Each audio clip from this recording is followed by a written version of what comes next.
मृदा निर्माणकारी प्रक्रियाएं। क्या पढ़ेंगे हम आज?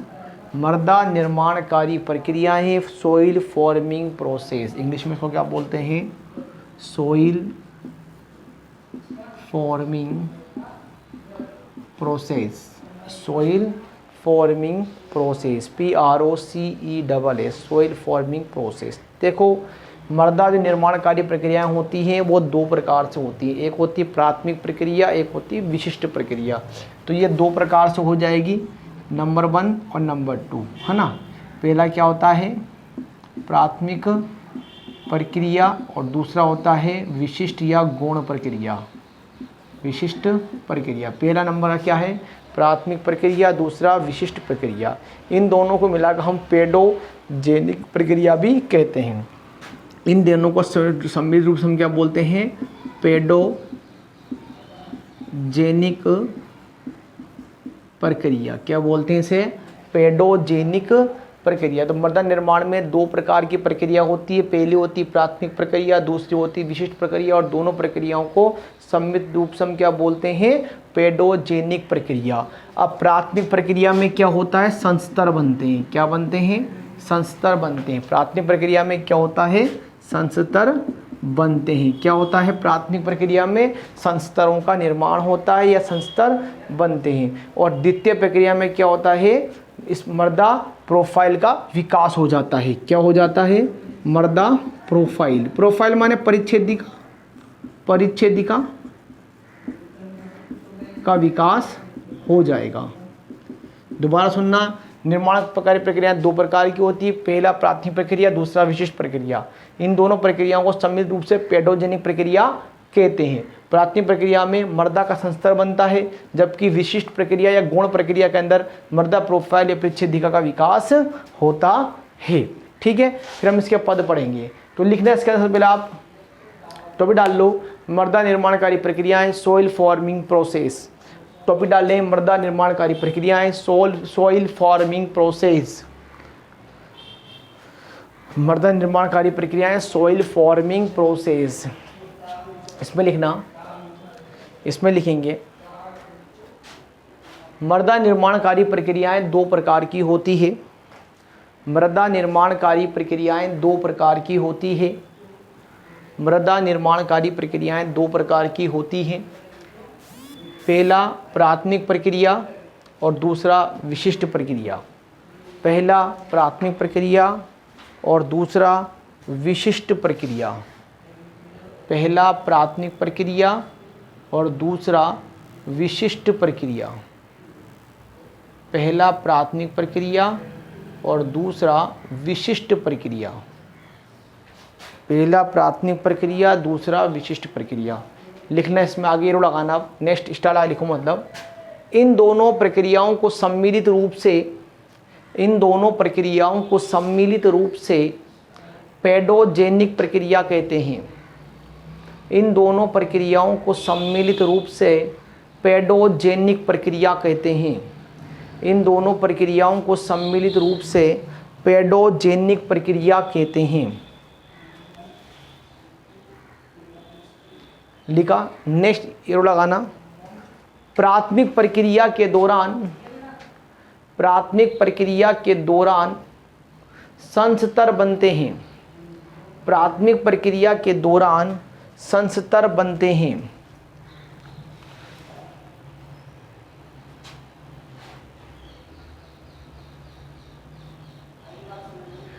नेक्स्ट एरो लगाना। विशिष्ट प्रक्रिया या गौण प्रक्रियाओं से, विशिष्ट प्रक्रिया या गौण, गौण ऐसे लिखते हैं भाई, गौण। विशिष्ट प्रक्रिया या गौण माने विशिष्ट होता है ना, गौण गुण। तो विशिष्ट प्रक्रिया या गौण प्रक्रिया से मृदा प्रोफाइल या परिच्छेदिका का विकास होता है। मृदा प्रोफाइल या परिच्छेदिका का विकास होता है। मृदा प्रोफाइल या परिच्छेदिका का विकास होता है। विकास होता है। मृदा प्रोफाइल या परिच्छेदिका का विकास होता है। विकास होता है। लिखा सभी ने?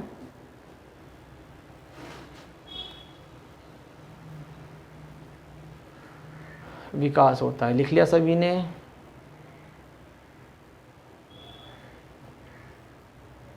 चले आगे टॉपिक डालना। अब मृदा निर्माणकारी प्रक्रिया के पद, मृदा निर्माणकारी प्रक्रिया के पद, स्टेप्स, मृदा निर्माणकारी प्रक्रिया के पद।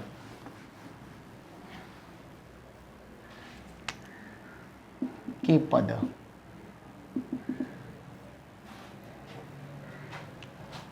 इसमें लिखना, मृदा निर्माणकारी प्रक्रिया में, मृदा निर्माणकारी प्रक्रिया में, मृदा निर्माणकारी प्रक्रिया में निम्न उल्लेखनीय है। मृदा निर्माणकारी प्रक्रिया में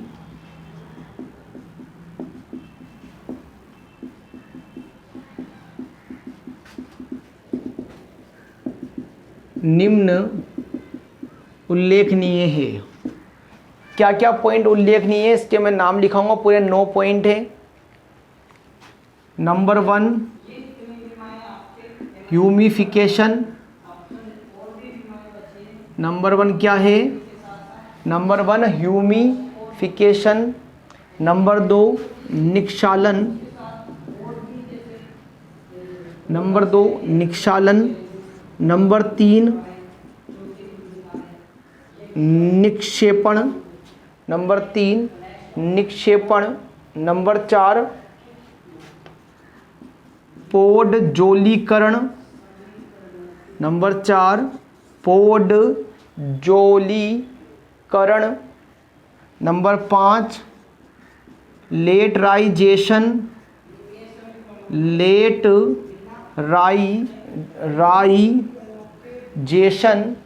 लेटराइजेशन। नंबर 6 कैल्सीकरण।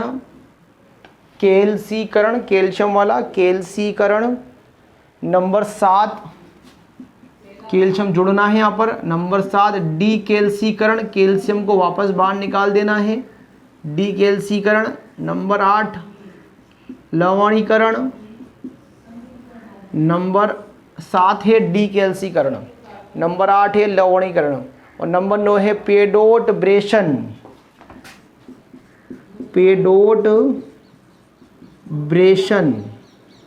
पेडोटब्रेशन ये 9 पॉइंट हैं जो हम इसके अंदर पढ़ेंगे।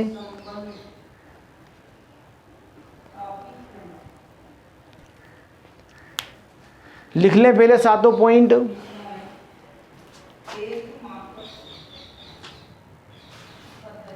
नंबर 1 पे ह्यूमिफिकेशन, निक्षालन। 2 पर है, 3 पर निक्षेपण, 4 पर पोडजोलीकरण, 5 पर लेटराइजेशन, 6 पे कैल्सीकरण, 7 पर डीकैल्सीकरण, 8 पे लवणीकरण, 9 पर पेडोटब्रेशन। पेडोटब्रेशन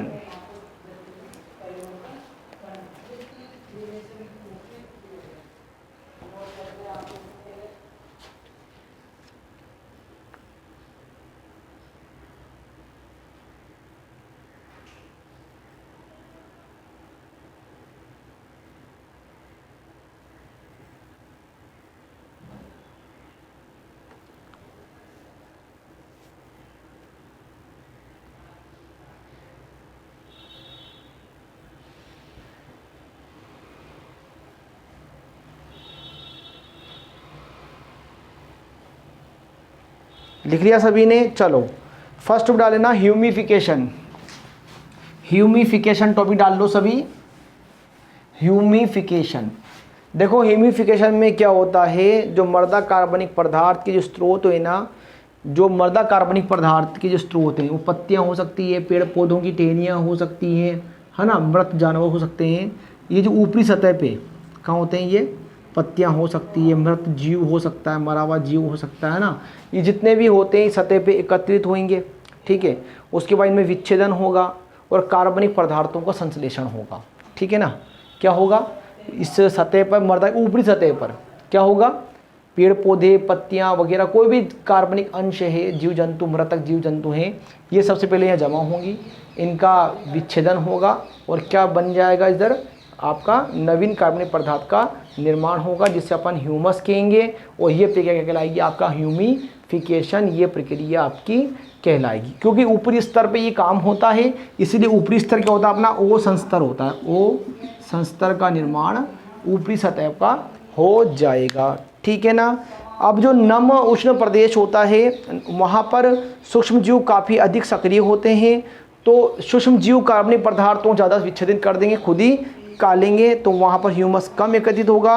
और जब पानी संस्तर से गुजरेगा तो पानी इसको बहाकर ले जाएगा, है ना। और इसके अलावा कार्बनिक अम्लों को विलय कर ये नीचे सतहों पर चला जाएगा और उसके बाद नीचे 4 सतहों पर नीचे क्या है, ए और बी संस्तर में जमा हो जाएगा। क्या कहा मैंने, एक बार और सुन लेना। ह्यूमिफिकेशन में क्या हो रहा है, जो कार्बनिक अंश होते हैं, जैसे पेड़ पौधों की पत्तियां होती हैं, मृत जीव जंतु होते हैं, सबसे पहले तो इनका विच्छेदन होगा। उससे क्या बनेगा, मृदा की ऊपरी सतह पर ह्यूमस बनेगा। ह्यूमस बनने की इस प्रक्रिया को बोलते हैं ह्यूमिफिकेशन। अब क्योंकि ये मृदा की ऊपरी सतह पे बनता है, इसलिए हम इसको क्या बोलते हैं, ओ संस्तर बोलते हैं। अब जो हमारे पास नम्र उष्ण प्रदेश है ना, नम्र उष्ण प्रदेश जहाँ पर थोड़ी नमी रहती है, पानी की अधिकता रहती है, वहाँ पर क्या होगा, सूक्ष्म जीव काफ़ी अधिक मात्रा में होते हैं। तो सूक्ष्म जीव ही इन जो कार्बनिक जो पदार्थ हैं, मृत जीव जंतु है, पेड़ पौधे, इनका विच्छेदन कर लेंगे, है ना। और जब पानी बहेगा तो पानी भी इसको साथ में अपने बहाकर ले जाएगा। तो नॉर्मल सी बात है, वहाँ पर ह्यूमस का एकत्रीकरण हो क्या होगा, काफ़ी कम होगा, काफ़ी कम मात्रा में ह्यूमस क्या होगी वहाँ पर एकत्रित होगी। बात सभी के समझ में आ गई ना इस बात को। ये अब उसके बाद जो कुछ पदार्थ जो पानी में विलय भी हो जाते हैं वो ज़मीन के नीचे संस्तर में चले जाएंगे, और वहाँ नीचे संस्तर कौन सा होता है, ए और बी संस्तर होता है, उसका निर्माण भी ये करेगा। तो लिखेंगे हम इसके अंदर, लिखो सभी, लिखो सभी, लिखना लिखना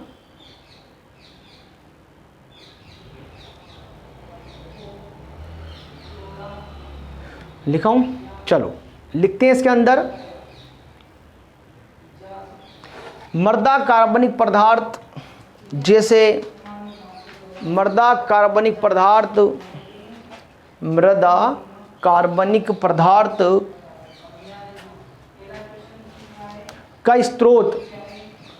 का स्रोत जैसे पेड़ पौधों की पत्तियां, कोमा टहनियाँ, पेड़ पौधों की पत्तियां, कोमा टहनियाँ, कोमा पौधों के अन्य भाग, पौधों के अन्य भाग, कोमा मृत जीव जंतु, कोमा मृत जीव जंतु आदि कार्बनिक पदार्थों के विच्छेदन से, आदि कार्बनिक पदार्थों के विच्छेदन से, आदि कार्बनिक पदार्थों के विच्छेदन से नए कार्बनिक पदार्थों का संश्लेषण होता है, नए कार्बनिक पदार्थों का संश्लेषण होता है, नए कार्बनिक पदार्थों का संश्लेषण होता है, जिसे ह्यूमस कहते हैं, जिसे ह्यूमस कहते हैं, जिसे ह्यूमस कहते हैं। ह्यूमस ऐसे ह्यूमस कहते हैं। ह्यूमस बनने की यह प्रक्रिया, ह्यूमस बनने की यह प्रक्रिया ह्यूमिफिकेशन कहलाती है। ह्यूमस बनने की यह प्रक्रिया ह्यूमिफिकेशन कहलाती है। ह्यूमस बनने की यह प्रक्रिया ह्यूमिफिकेशन कहलाती है।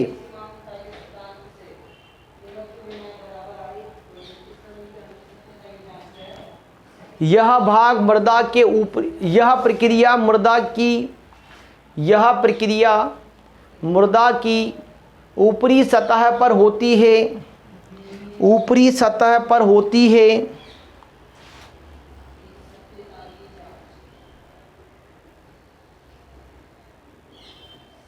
जिसे ओ संस्तर कहते हैं। ये लिखा हुआ ओ संस्तर, जिसे ओसंस्तर कहते हैं, जिसे ओसंस्तर कहते हैं। नेक्स्ट अब एरो लगाना। नम उष्ण प्रदेशों में, नम ऐसे नम,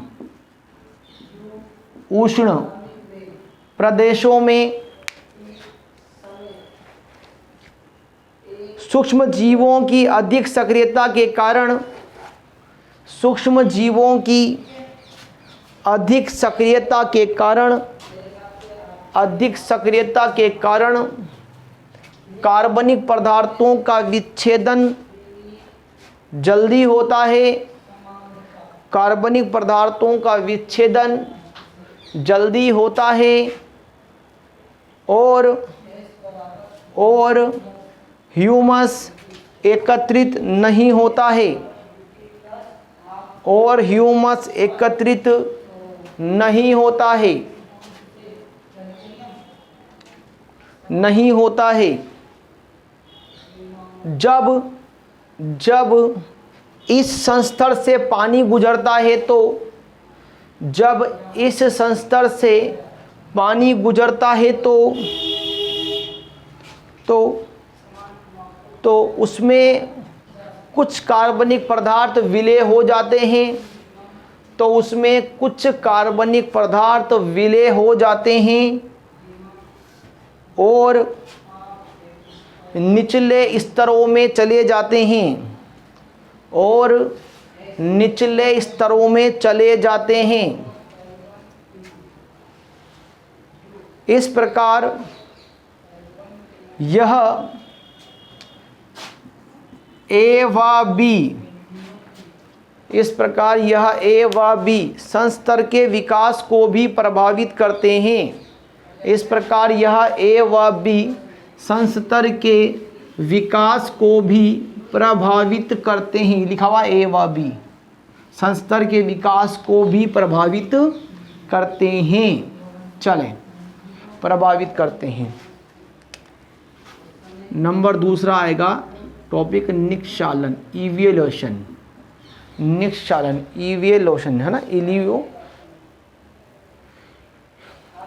एलिविएशन है ना, ELUVIA लिख के दिखाऊंगा स्पेलिंग, EL है ना, क्या है एलिविएशन, ELUVIATION।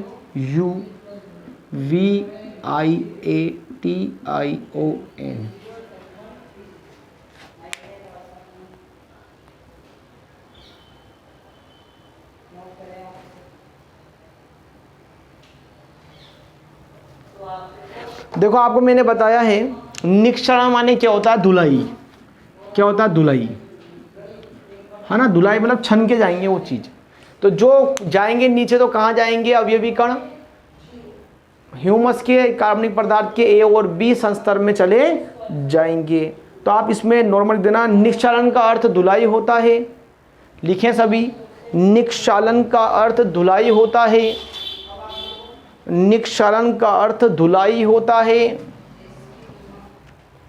धुलाई होता है। अतः ऊपरी सतह के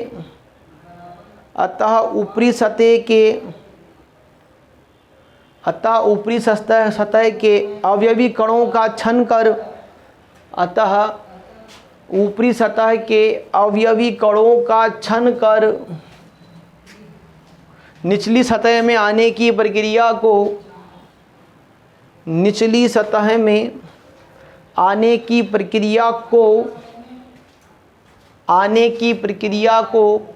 निक्षालन कहते हैं। आने की प्रक्रिया को निक्षालन कहते हैं।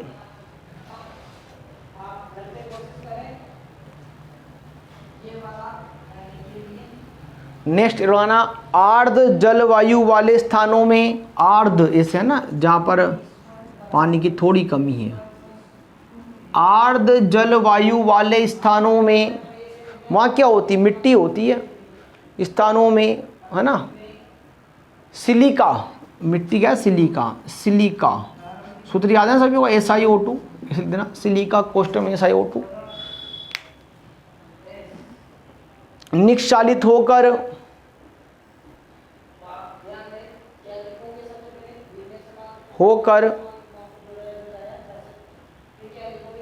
निम्न, निम्न वाला नीचे वाले, निम्न संस्तर क्वेश्चन ए व बी में एकत्रित हो जाते हैं, एकत्रित हो जाते हैं।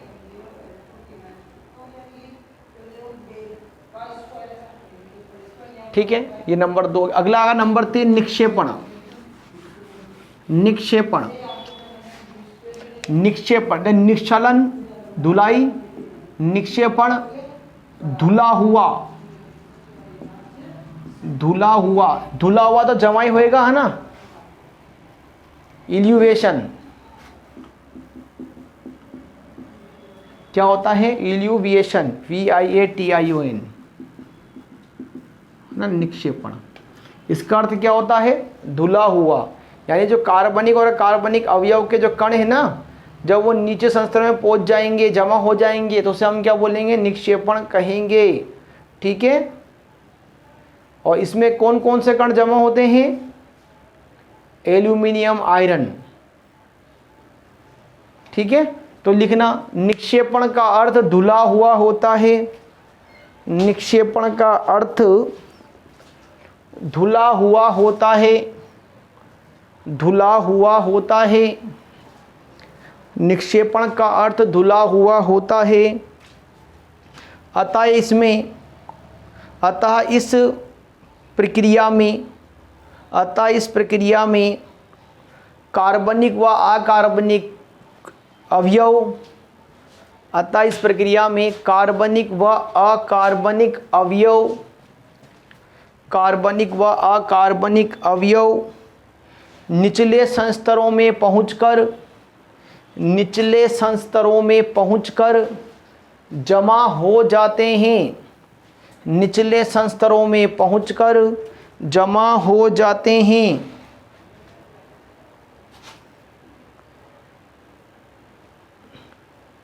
यह बी संस्तर होता है, बी, यह बी संस्तर होता है, जिसे निक्षेपण संस्तर कहते हैं, जिसे निक्षेपण संस्तर कहते हैं।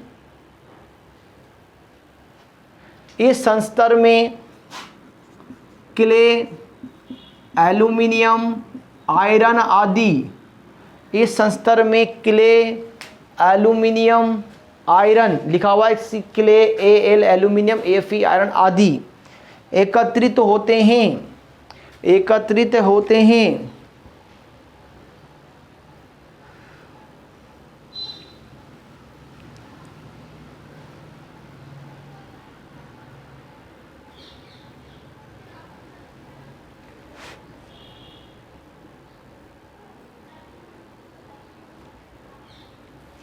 अगला आएगा पोडजोलीकरण, नंबर 4।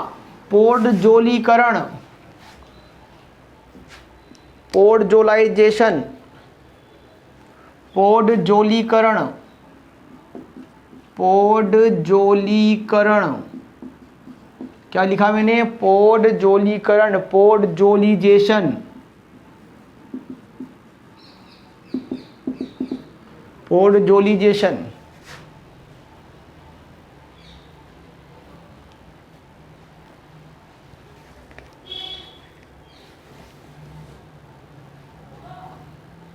देखो पोडजोलीकरण जो है ना, ये रूसी जो भाषा है का शब्द पोडजोला से लिया गया है।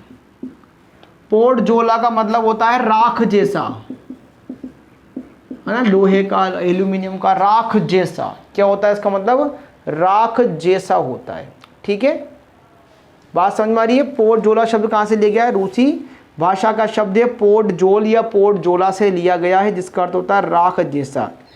अब देखो इसमें होता कहाँ मिलता है? ये ठंडे और नम प्रदेशों में होता है। कहाँ होता है ये? ठंडे व नम प्रदेशों में, कि रूस क्या ठंडा और नम प्रदेश है, तो कहाँ होता है ये? ठंडे व नम प्रदेशों में होता है। ठीक है, अब इस प्रक्रम में क्या होता है? ह्यूमस और सस्कविक ऑक्साइड। क्या होता है इस प्रक्रिया में? ह्यूमस व सस्कवी है ना, aluminium oxide, iron oxide, sesquioxide, ये जो चीज़ है ह्यूमस है। और ह्यूमस में तो आप जानते ही हैं पेड़ पौधे होते हैं, जंतु होते हैं, अकार्बनिक पदार्थ, वो कार्बनिक अंश जो होता है उसके विच्छेदन से क्या बनता है, ह्यूमस बन जाता है। और सस्कवी ऑक्साइड क्या है, एल्यूमिनियम ऑक्साइड है, आयरन ऑक्साइड है। तो सस्कवी ऑक्साइड है ना, ये क्या होंगे, ये सस्कवी ऑक्साइड जो ऊपरी सतह है ना, ऊपरी सतह से बहकर कहाँ चले जाएंगे, निचली सतह पर चले जाएंगे या एकत्रित हो जाएंगे। बात समझ में आ गई ना, समझ में आ गई बात सभी के। इसके बाद इसमें क्या होगा, संपूर्ण सोलम का निश्चलन होने से पूरा क्षार हट जाएगा। अब इसमें क्या होता है, अगली बात में क्या है, जो संपूर्ण सोलम है, ये जो सब कुछ है सोलम, ह्यूमस की ऑक्साइड है ना, संपूर्ण सोलम, क्या कहा मैंने, संपूर्ण सोलम, इसका क्या हो जाएगा, निक्षालन, मतलब धुलाई हो जाएगी, उससे क्या हो जाएगा, क्षार हट जाएगा। और क्षार के हटने से क्या बच, सोलम कैसा हो जाएगा, अम्लीय हो जाएगा, यानी कि आपकी अम्लीय मृदा का निर्माण होगा। बात समझ में आई कि नहीं आई सभी के। रूसी भाषा शब्द है पोडजोला, जिसका अर्थ होता है राख जैसा।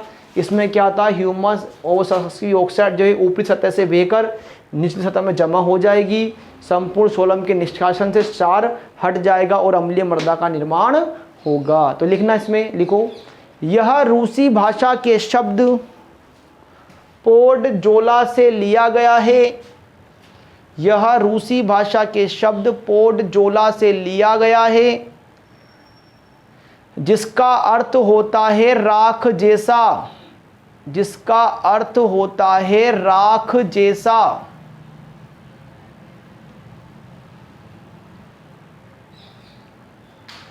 नेक्स्ट एरो लगाना, यह प्रक्रिया ठंडे व नम प्रदेशों में होती है।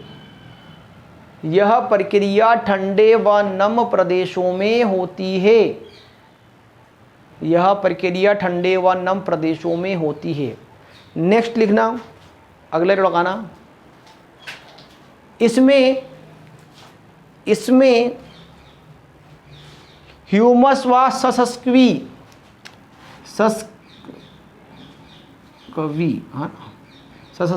ऑक्साइड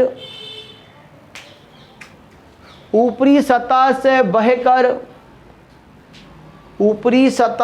बहकर निचली या निचले संस्तरों में आकर जमा हो जाते हैं। ऊपरी सतह या संस्तरों से बहकर निचले संस्तरों में आकर जमा हो जाते हैं, जमा हो जाते हैं। इसमें संपूर्ण सोलम का निक्षालन होने से, इसमें संपूर्ण सोलम का निक्षालन होने से क्षार हट जाता है, क्षार हट जाता है और अम्लीय मृदा का निर्माण होता है, और अम्लीय मृदा का निर्माण होता है, और अम्लीय मृदा का निर्माण होता है। ठीक है,